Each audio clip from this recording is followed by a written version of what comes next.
তোমাকে খোদা বলে মানি না। ফেরাউন কি করলো, একটা গরম তেল ফুটাতে লাগে, ওই তেলের মধ্যে ফেরাউনের দাসীর দুইটা ছোট ছোট বাচ্চা ছিল, বাচ্চাগুলোকে গরম তেলের মধ্যে ছেড়ে দিল।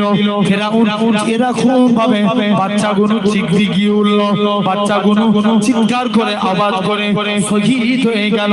ফেরাউনের দাসী উপর দিকে তাকিয়ে কি জানো বিড়বিড় করে বলছে।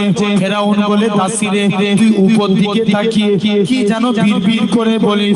দাসী বলে ফেরাউন শুনে রেখে দাও, আমি তোমাকে বলি না, আমি যাকে বলার আমার আল্লাহর কাছে বিচার দিয়ে দিয়েছি। ফেরাউন বলে দাসী তুই এখনো বল তুই আমাকে খোদা বলে মানিস কিনা।